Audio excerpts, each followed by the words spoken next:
Welcome to History is Colorful, your weekly helping of facts about the contributions people of color and women have given to our country and our world. I'm Miss Jasmine, and I'm here to serve you some tasty morsels of knowledge.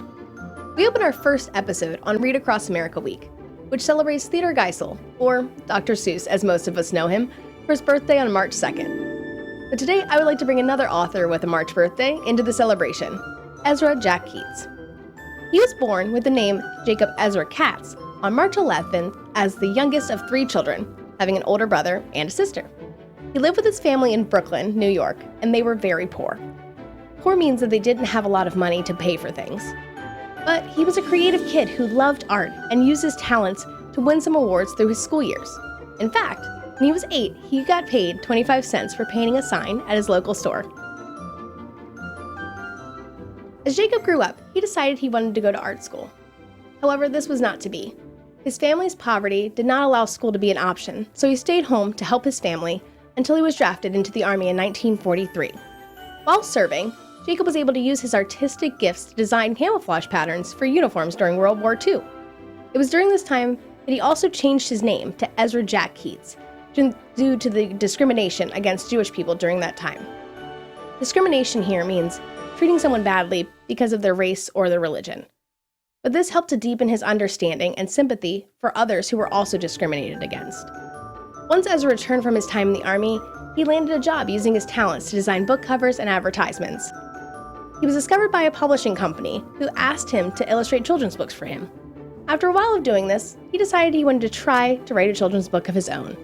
The seed of that one book grew into many. Ezra pulled from his memory the diversity of his childhood neighborhood for his stories. Diversity means having many people who look, think, and act differently together. He brought Hispanic, Asian, and African American children into the roles of main characters instead of leaving them in the background, like in the books that he had been previously working on. He said once of his character Peter, "My book would have him there simply because he should have been there all along." Not only did Ezra literally add color to the world of children's books, he also had his characters working on real issues like severe shyness, finding a lost pet, confidence building, and bullying. But some of his stories simply and beautifully show a day in the life of a child and all of the joys found within. Throughout his career, Ezra Jack Keats illustrated almost 70 different children's books, in addition to writing and illustrating 22 of his own.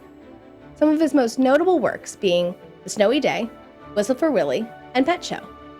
His works have been translated into 20 different languages, and The Snowy Day was even made into an animated show that you can find on Amazon Prime. And although Ezra never had children of his own, it is evident that he loved his children through his work.